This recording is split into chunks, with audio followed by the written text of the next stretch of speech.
Can I tell our constituents in Western Visayas na ito, meron na raw mga bagong lamok na ipapalipad dito sa Western Visayas para mawala na yung dengue virus. At tayo ba, mapapaasa ba natin sila or baka mamaya tayo pagtawanan sa huli at maging pareho ito ng mga nanguhuli ng palaka para mawala ang dengue? What is the comment of the Honorable Secretary? Kunyari ako ay doktor at ito meron akong pasyenteng pinaanak. Kunyari yung taripa sa normal delivery is let's say 5,000. Pero PhilHealth will also be giving me 2,000. Kung justifiable na yan, can that be totally charged to MAIFIP? Or is that 50%? In other words, we are putting a system para mawala na itong paulit-ulit na mga tinatanong ng mga congressmen. Because these members are actually the voices of their people.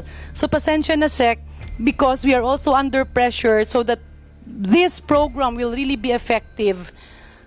Where are we now in terms of our request for this rationalization of PFs, professional fees?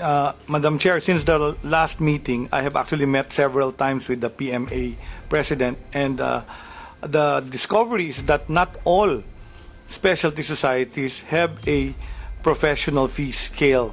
There are some that do, like for example, the Philippine College of Surgeons use a relative unit value, which will be very useful because it's a factor to compute a certain amount. So let's say in a scale yun. of 1 to 10, in a scale of 1 to 10, nasaan tayo in terms of professional organization, medical organizations na merong taripa? Actually, sinasabi nila that's up to the physician to actually charge what they feel is their professional Pero may fee. tarif kasi, Sek, yung... There's none because it's their profession. It's a private patient-doctor relationship. Yes, so the amount they agree on is between them. But within the societies, some impose, some do not. Kaya nga. Majority, siguro 9 out of 10 do not impose. No, so the charging is Madam dependent Chair, on the professional that is actually practicing. Check. My request is not for them to impose. Our request is for the DOH to get a list of those tariff. You will be the one to impose it. Kung wala silang lista, and then we know truly well how to compute that, then DOH can form a committee to respond within 1 month para, okay, meron ditong pasyente, nagpapa-renal transplant. Sa MAIFIP, magkano ang pwede as PF? Meron naman ditong magpapadialysis, magkano ang pwede? Meron ditong magpapa-opera ng heart surgery. magpapa-stent. Okay. Meron ditong may colon cancer, iba-biopsy or kukunin yung let's say may ida-dissect no, or whatever, o may resection o kung meron kasi we are not saying make it 100% doable, but we can start with step 1. Kasi Sec, or sa C-section, sa panganganak. Oh, yun. No, I mean, but at Hindi. least, kasi alam naman natin na merong effort, di ba? At meron namang, I mean, for example, kunwari lang, I mean, para madali, C-section, alam naman natin kung ano yung relative difficulty ng panganganak, right? Meaning number of, yung, in terms of time required, di ba? For that procedure, assuming walang complications. Alam naman ng doktor yan eh, di ba? So, more or less, merong range, di ba? So, yun lang naman, kasi honestly, nakikita talaga namin, based on what our constituents tell us, na sinisingil talaga sa kanila na mga doktor nila. And kami na mismo nagsasabi sa inyo na talagang they can really be unreasonable. Madam Chair, ganito na lang. With due courtesy sected, no? Kaya nga kanina dun sa opening, medyo nangungulit ako na DOH has to take this committee seriously. Kasi itong issue ng PF, araw-araw, this is bombarding our ears. And the only way to solve this is to have a tariff. Ngayon, kung makita natin, sige, ito pala, 2,000 lang. So, pwedeng full i-charge sa MAIFIP. O ito naman, 10,000. Pwedeng full i-charge. Kung mga malalaki naman, kunyari ang PF nila ay 50,000, then maybe half of that, magagawa natin ng menu.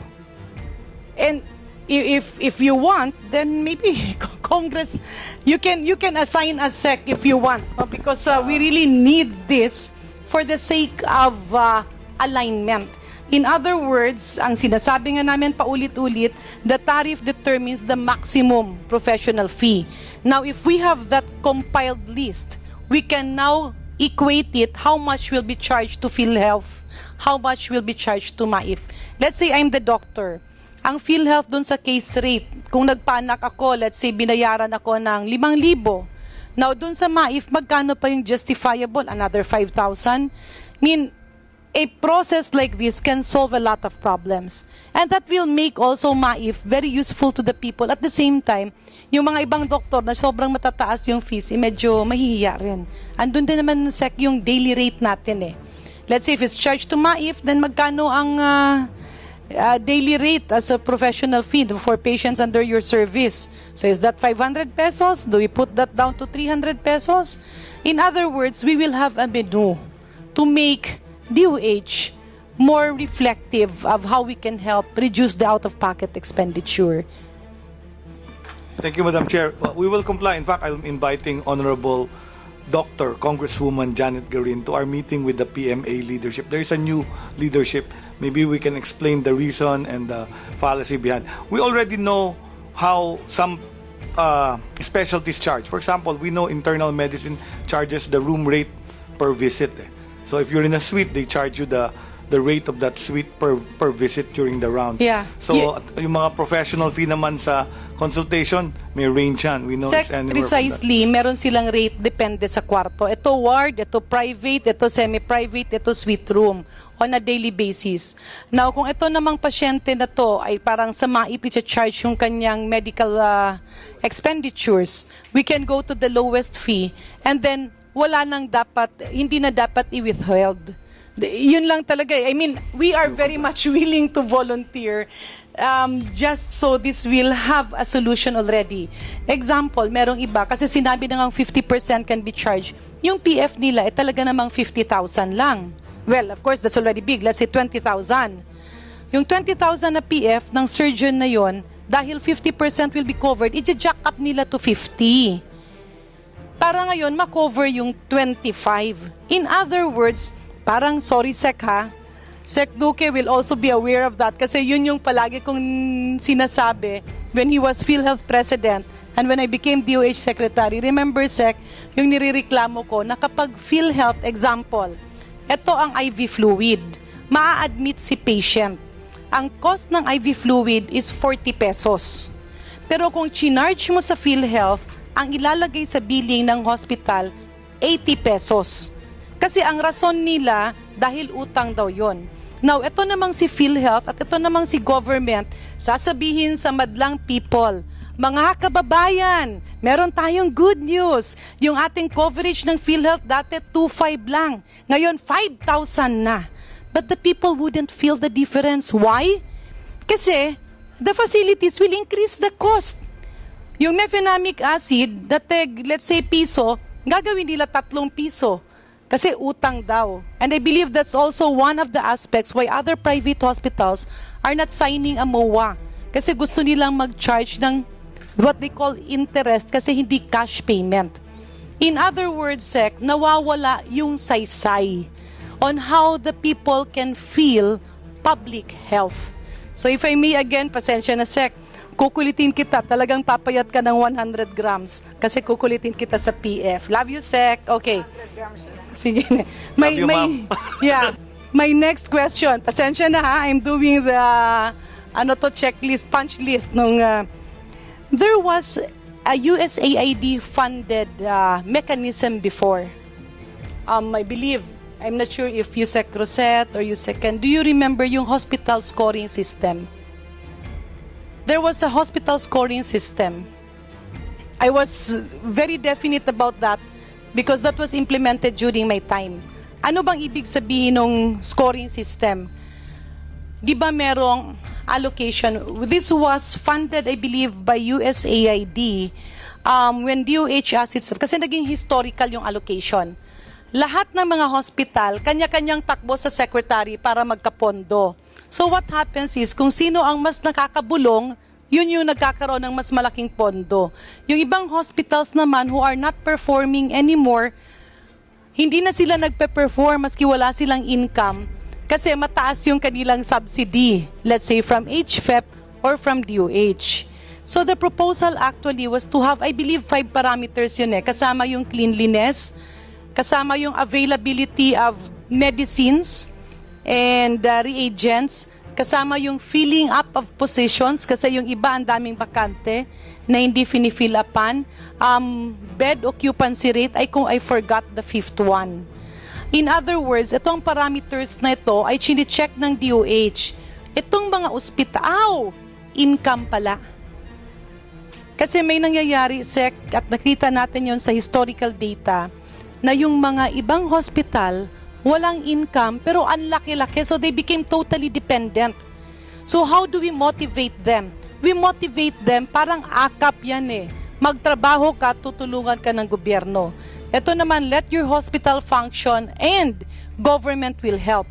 So hospitals who have readily available medicines, who have equipments that are running at hindi palaging sira, malinis kung binibisita nyo nang hindi announced, napupuno yung personnel complement at hindi palaging may maraming filled up position, and meron silang income na nakikita nyo based on the computation, will have more MOE and HFEP allocation. So, my appeal, Sec, is maybe we can put that back para naman yung mga hospitals naman ay it will like be a yardstick for them to perform. Okay. Thank you, Madam Chair. Yeah, the program is ongoing. I'm sorry, I'm not familiar with the program, but apparently this is a program that started in 2019, as you rightfully said, and it looks at core outputs for their hospital score. The period is from 2023 to 2028. Percentage of ER patients with less than 4 hours turnaround time, percentage of patients with less than 6 hours discharge process turnaround time, percentage of inpatient laboratory test result in less than 5 hours, hospital acquired infection rate, client experience survey rate, and disbursement rate of cash allocation. So tama po, ginagamit siya, and it's currently and I will tututukan ko, ma'am, that started actually 2015 to 16. So the funds that they got in 2016 was a reflection of their performance in 2015. Correct. So ang mangyayari kasi niyan, each hospital, hindi ka na magbe-base sa kung sino ang unang makakabulong. Correct. But you will base their subsidy, additional subsidy, on their performance. Palagi bang puno ang hospital? Palagi bang may gamot na available? Hindi ba sira yung mga makina? Makikita mo bang may income ba sila? At yung income nila, saan ba siya nagagamit? At yung mga pasyente ba, hindi ba talagang naghihintay na lang ng napakatagal? So in other words, it will be a yardstick for the hospitals to perform and be rewarded. Okay. Sec, meron din kasi kaming isang sisingilin. Remember, we were discussing COVID testing fees. Okay.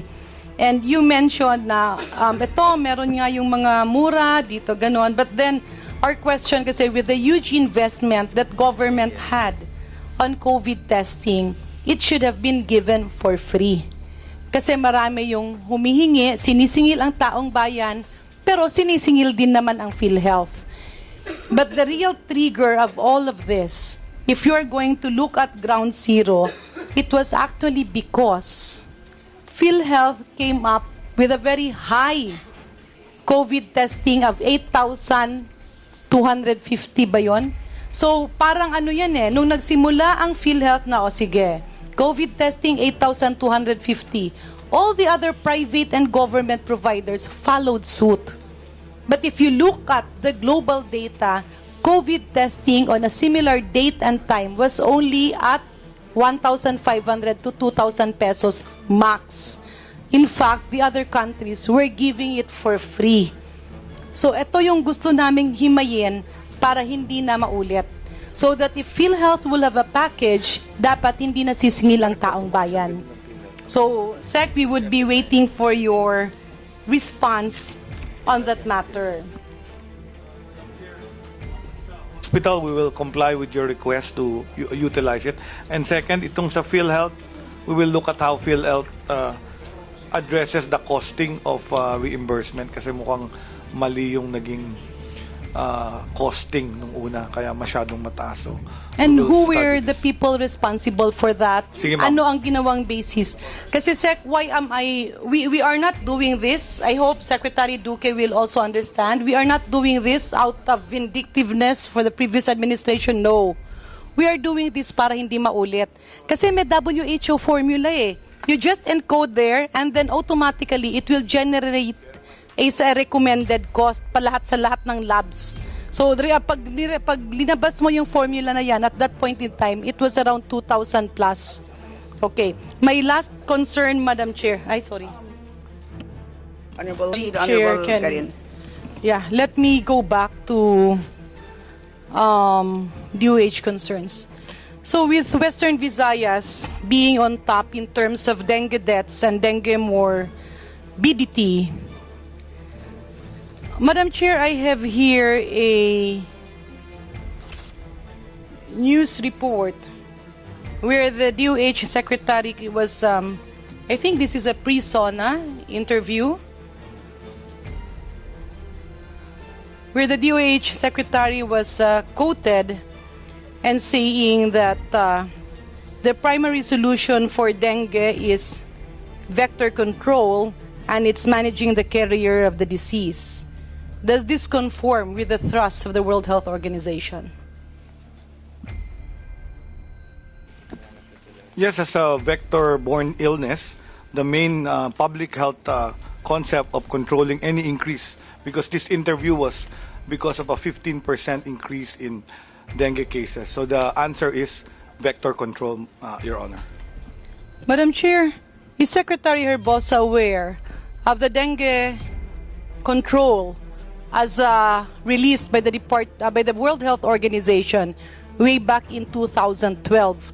I just don't have the exact copy with me now, but there are actually 5 parameters. And it was mentioned several times that while vector control can contribute, it is not sufficient because it is something that has been done for several decades. But there were observations specifically on the aspect that it cannot be controlled, and doing the same thing over and over again, expecting a different outcome. As may I quote Mr. Cito Beltran when he said, doing the same thing over and over again, but expecting a different outcome is a definition of insanity. So if you review the World Health Organization's record, they have been very firm in saying that vector control, while it is one of the approaches, is highly insufficient because the population of mosquitoes, specifically, especially in the Philippines and other tropical countries, has not been estimated. So can I ask Secretary Herbosa, ilan po ba ang populasyon ng lamok sa Pilipinas? Your Honor, we are not repeating the same efforts. For your information, vector control is still the mainstay of all vector-borne disease. There may be other efforts, but in the Philippines, the cost-benefit is really vector control. That's our program that we implement. More recently, I have talked to the newest data on Wolbachia mosquito, bacteria in mosquito, and we are implementing that study here in the Philippines. So, hindi naman totoo na we're implementing the same programs. We've also talked to Sec, another can company. you expound on the World Wolbachia program that you are saying? The Wolbachia is a bacteria that is that causes a decrease in dengue cases by affecting the female mosquito vector. Again, it's a form of vector control using a biological control using the Yes, so ang Wolbachia ibig sabihin, bacteria. no, just to laymanize it, yung mga babaeng lamok na pwedeng magdala ng dengue ay nilalagyan ng bakterya para sila ay hindi na maging carrier. And may I inquire from the Honorable Secretary, how much does this vector control cost? Your Honor, that's only one methodology. There is a methodology wherein they Sec, found... please answer my question. My they question found- is how much I does do it not know the cost? cost, but the one I'm talking to is not that methodology which requires the installation of the but bacteria. you The one mentioned- I'm talking to is the Yeah, Madam technology Chair. that requires the study of freely growing Wolbachia among populations of the mosquito. Kaya nga, Madam Chair, my question is very clear. How much does it cost? Hindi ko alam, Madam Chair. Okay. For the information of this August body, this situation is not new. And it was presented to the Department of Health several times, way back in 2012 up to this point of time. Merong prinisent pa nga na yung lamok na lalaki ay may linalagay para maging infertile yung lamok na babae at meron pang maraming ginawa. But the cost was very high. There was also this trial and experiment. However, what was found out was that it was only applicable in closed situations.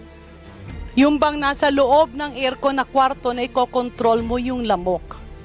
My point, Madam Chair, Your Honor, with due courtesy to Secretary Herbosa, ang nagiging problema kasi pag ganito and we release statements letting the people hope na mangyayari.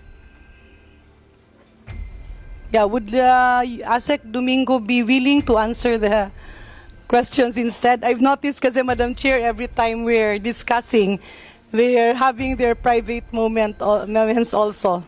So, nagiging mahirap tuloy na iba yung tanong, iba yung sagot. No? So, if I may, nagkaroon na kasi yan ng proposal na yung lamok nga ay iko-control para hindi na makapangagat. And other countries spent a lot because that particular mosquito was very expensive. Unfortunately, it failed. Kasi imagine, mag-i-invest ka ng millions of pesos para sa lamok na lumilipad. Pag pinatay yan, di wala na. In other words, there have been a lot of proposals like this. My point is, ang dami kasi nang nabola na, uminom ka ng tawa-tawa, hindi ka mamamatay kapag ikay nagka-dengue. Ayan, manghuli kayo ng palaka kasi yan ang mga nakikita. Uminom kayo ng virgin coconut oil. And that has been flooding DOH, DOST, and the government has been spending a lot of money for these trials. Now, Secretary Ted, if you are saying that vector control is the primary solution, why is it that despite several years of doing vector control and spending millions, if not billions, the absolute number of dengue deaths and the cases has not reduced? And WHO has come up with a proposal that was released in 2012, crafted in 2010, that mentioned several times that vector control is not sufficient anymore, especially so that ground zero and hyper-endemic countries for dengue like the Philippines and other tropical countries, the population of mosquitoes cannot be controlled. In fact, if Secretary Herbosa will remember, when he was still Undersecretary, pinatawag ng Department of Health yung ating mga doktor ng lamok sa RITM, our entomologists. And we asked them several times to estimate lang, the number of mosquitoes, Aedes aegypti, in the Philippines. But they were very candid in telling us, hindi nila kayang ma-estimate sa dami ng mga pinamumugaran na mga nasa loob, kagaya ng mga forest, yung mga internal areas. So in other words, if the Honorable Secretary is telling us that he believes that the World Wolbachia Program will prevent the Filipinos from having dengue, what will be the steps with regards to the implementation of this? How much will the cost? And what will the Filipino people expect? Can I tell our constituents in Western Visayas na ito, meron na raw mga bagong lamok na ipapalipad dito sa Western Visayas para mawala na yung dengue virus? At tayo ba, mapapaasa ba natin sila or baka mamaya tayo pagtawanan sa huli at maging pareho ito ng mga nanguhuli ng palaka para mawala ang dengue? What is the comment of the Honorable Secretary? Thank you, Madam Chair. For mortality rates, we have actually reduced mortality rates of dengue to Sec, 0.3. my question is so about the Wolbachia. Madam Chair, if I may. I'm explaining that there are many developments that have happened in dengue, and we are not doing the same things over and over again. We have What learned is to the do difference? treatment. We have now learned to do treatment very No. well. Madam We're Chair, now point able of to order, diagnose. please. The Secretary is not answering the question. Sec, we've been very lenient eh. Hindi dinadivert mo kasi napakasimple kasi nung tanong. Ikaw ang nagsabi, merong mga bagong klase ng lamok na magiging solusyon dito. And my point is, I don't want our people to be hoping against hope. So ang tanong ko, itong sinasabi mong Wolbachia program na kung saan yung mga lamok ay lalagyan ng bakterya para makapag-prevent ng dengue. Ito ba kapag sasabihin ko sa aking mga kababayan, is there something that they can expect? And how much will the cost of this to government? Please answer the question. The Wolbachia is currently an experimental, so I am not recommending it. You misinterpret me, Madam Chair. I am telling you that the accepted form, and I'm reading now the document of WHO, it continues to be vector control. And what they have increased as strategy are global strategies on education, on early detection through the early testing so that they can do early treatment, hydration, diagnosis, and prevent mortality. And the goal of the program is actually to lower mortality of the dengue program in the global burden of illness. So if you give me the chance, Madam, I will actually continue to study the Okay. 2012 document Yeah. and find out if we're doing anything different. But I think we are complying with Madam this. Chair, I can refer to the our reason program why director I asked this, of dengue. I did not misinterpret you, but it landed in the news. That's why I am asking this question, and in fact, I was also sending messages if this is true, because our people might be giving false expectations. It's different when you talk as an ordinary person, and it's different when you talk as the Secretary of Health, because your statement can be misconstrued as a policy statement. Ang mangyayari dyan, aasa yung mga tao, because this is we will work together.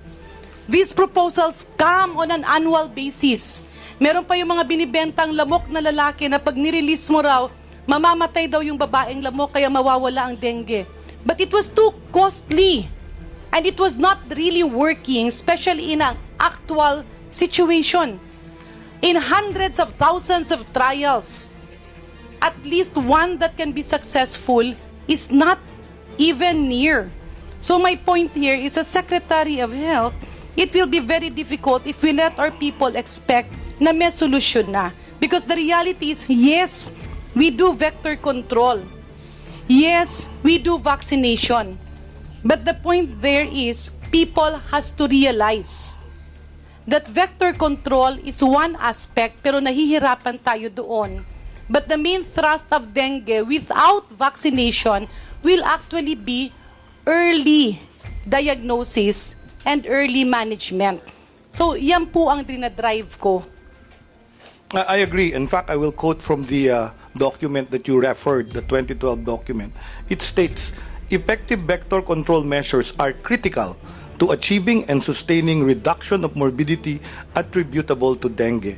Preventive and vector control interventions aim to reduce dengue transmission, thereby decreasing the incidence of infection and preventing outbreaks So, of Sec, disease. can you So it's very enumerate clear the 5 that what I parameters? said is being also espoused in the document that you referred, the 2012 WHO document, that it is in red dengue in a box that states that it is vector control. Yeah. Thank you, Madam Madam Chair. Chair, for the record, I am not saying that vector control has no use.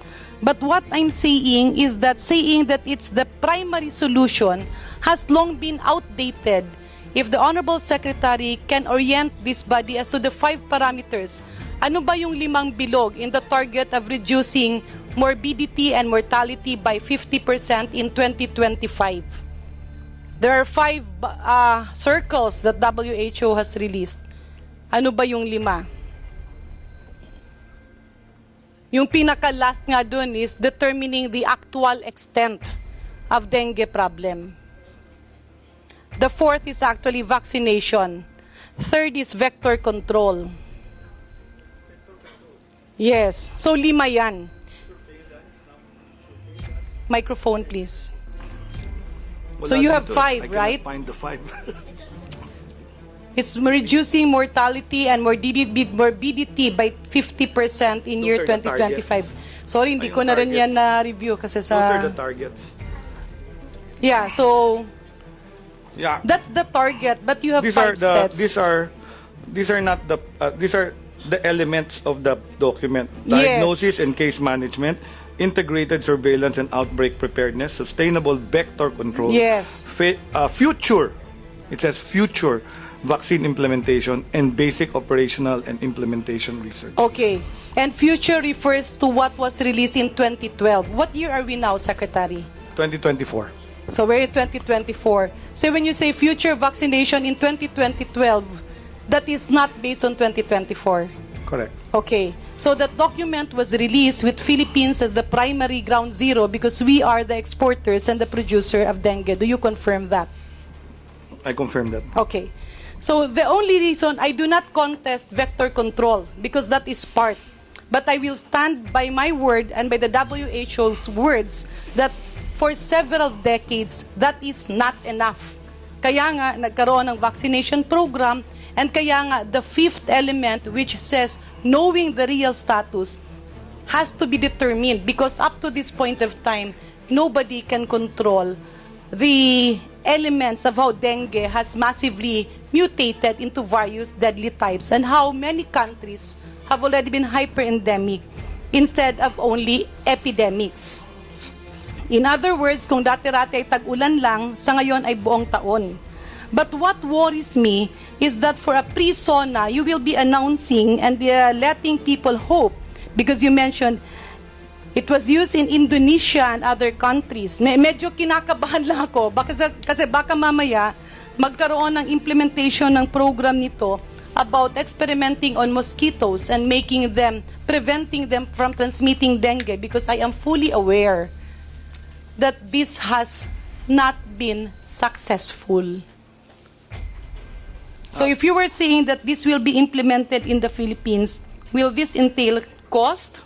No, this is going to be implemented as research. In fact, the World Dengue program was trying to the World Wolbachia program was trying to push it. World Mosquito program was trying to push it. And I said no, it cannot be pushed without proper clinical stage 4 research. So since the absence of that, they are claiming they have clinical stage 4 research in other countries. I said no, you have to do clinical stage 4 studies first in the Philippines and prove to me that it's effective before the government implements So it. Sec, let's go back to your statement kasi nabungkat na rin yung universal healthcare law and you're saying clinical stage 4. Are you referring to Phase 4. clinical trials Yes, of vaccines and medicines or is this different? of the vector control using the Wolbachia bacteria.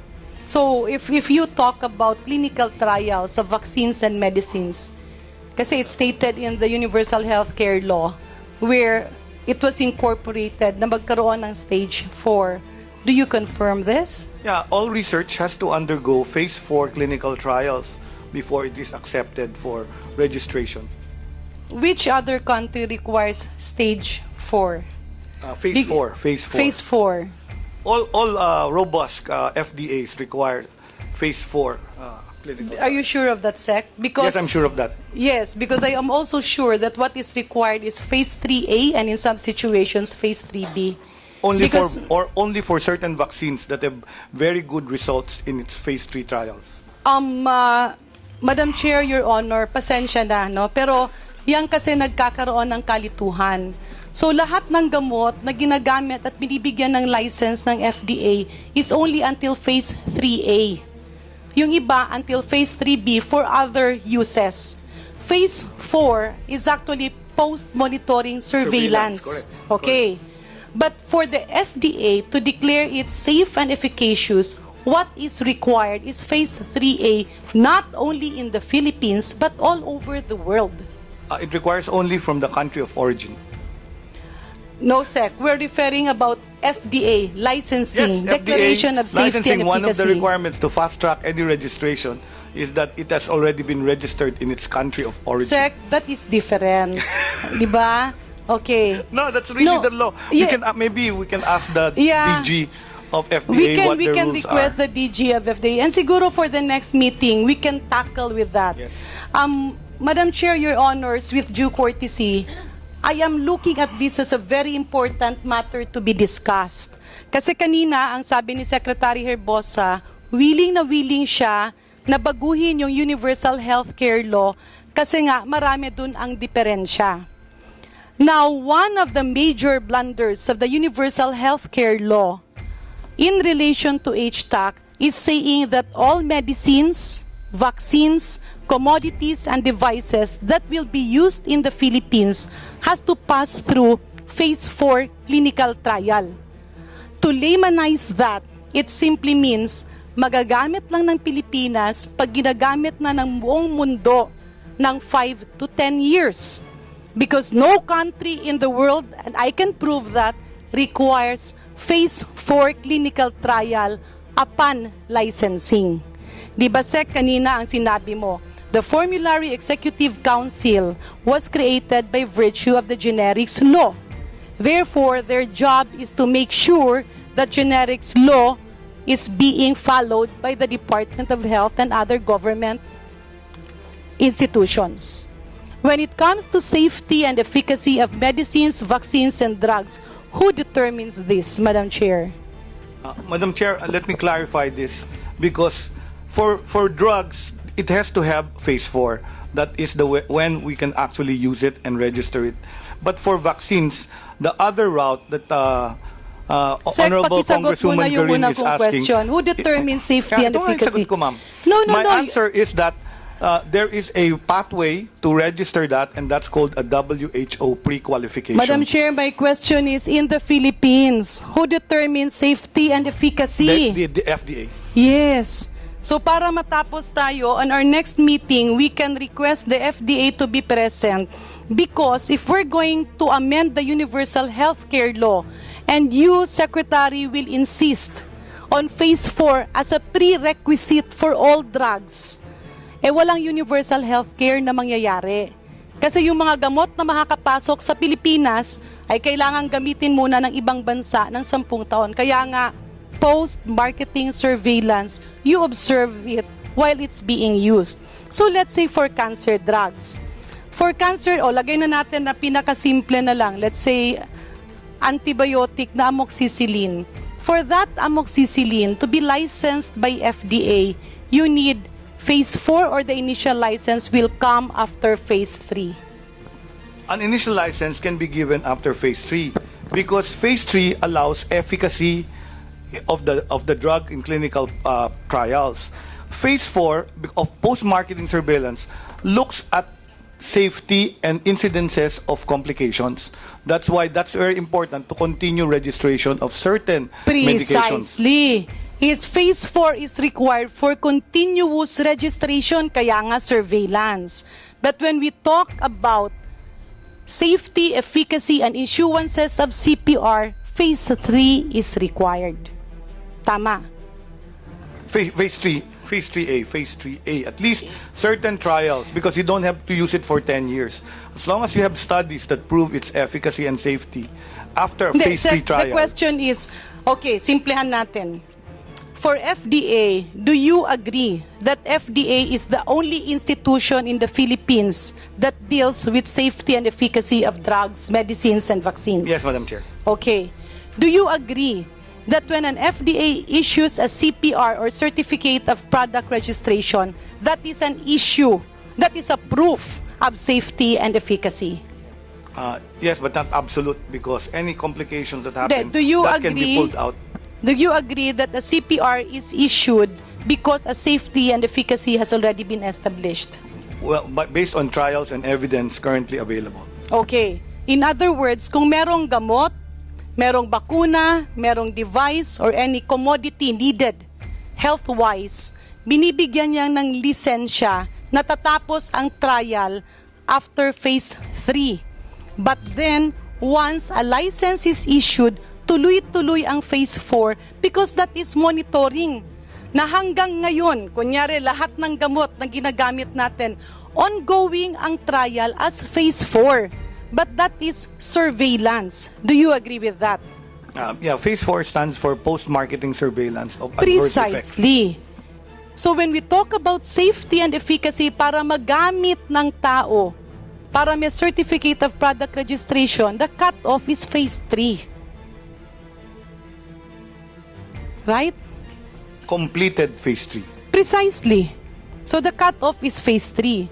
Why we are asking this? Kasi ito ang it's phase 3A, kasi phase 3B is for other use. Kunyari, ano Ma'am, ba sa yung... vaccines lang kasi yun eh. Inallow nila ang phase 3 registration because they found that vaccines help populations. So inallow ang phase 3. For all drugs, phase 4 talaga. Okay. Yun talaga, ma'am. Ano nga ba tong gamot sa puso na ginamit for erectile dysfunction? Viagra. Okay. When Viagra was given a CPR, what was the indication? No, phase 4, for Viagra, it was being studied for hypertension. But people were coming back during the study. Hindi, So it was not, the the question indication is- was discovered because of research. So when they No, marketed it, they marketed for erectile dysfunction. No. When Viagra was first approved as a drug, not in the Philippines, what was the primary indication?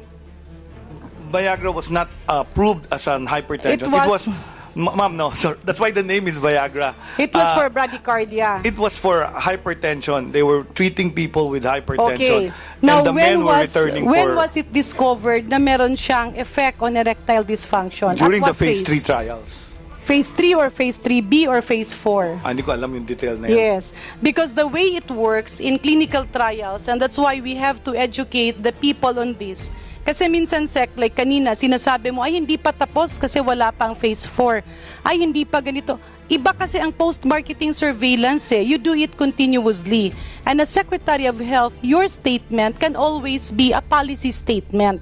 In other words, if we are talking about universal health care, paano ka ngayon magkakaroon ng universal health care if we don't have access to medicines, vaccines, and commodities? Because the law states that you cannot use anything until you finish phase 4.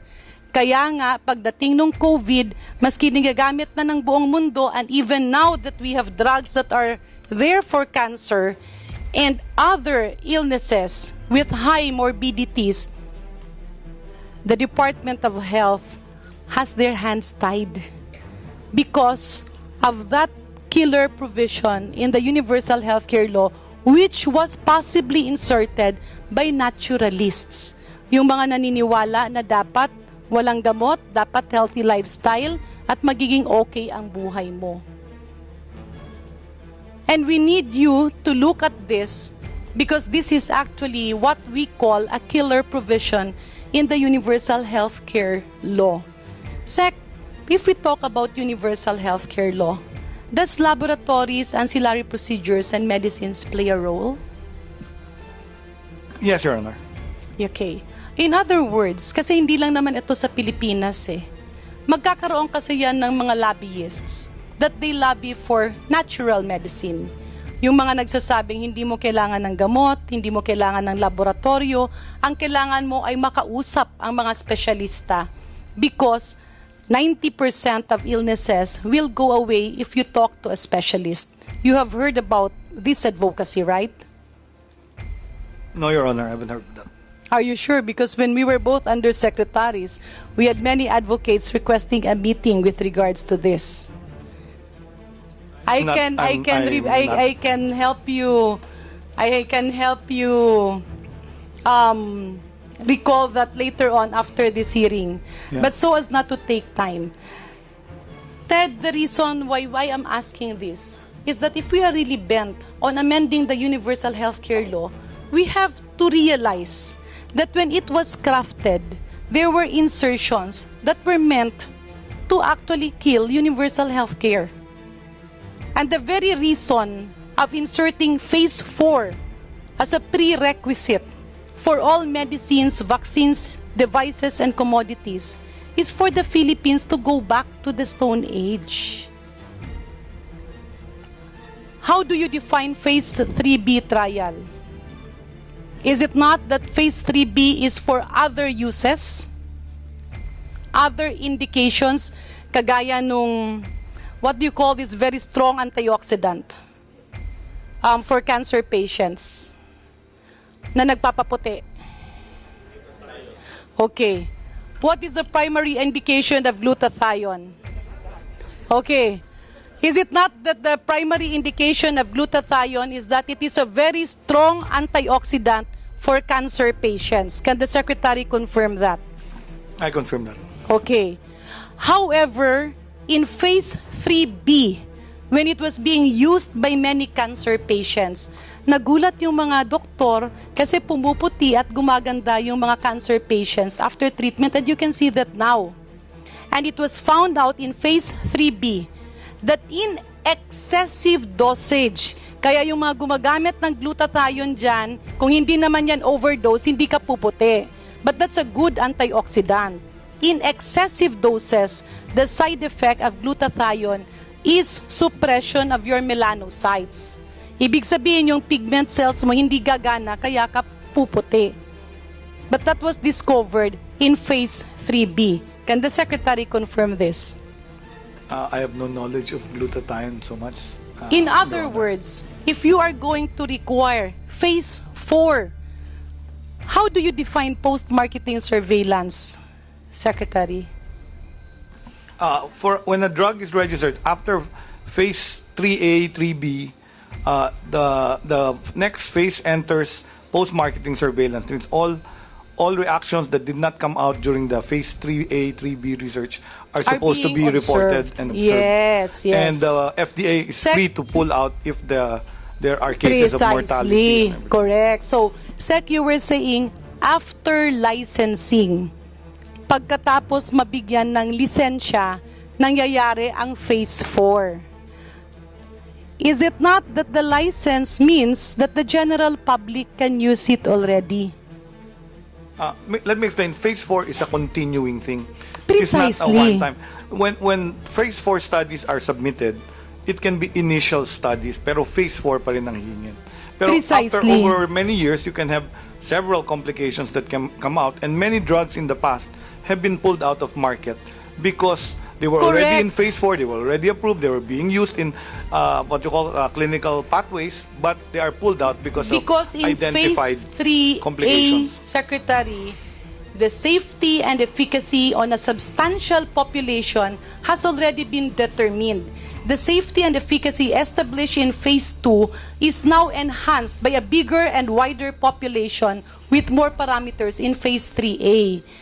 We need your input on this because if you believe that we have to finish all phase 4 prior to allowing its usage in the general public as what the Universal Healthcare Law says, then we cannot achieve UHC law.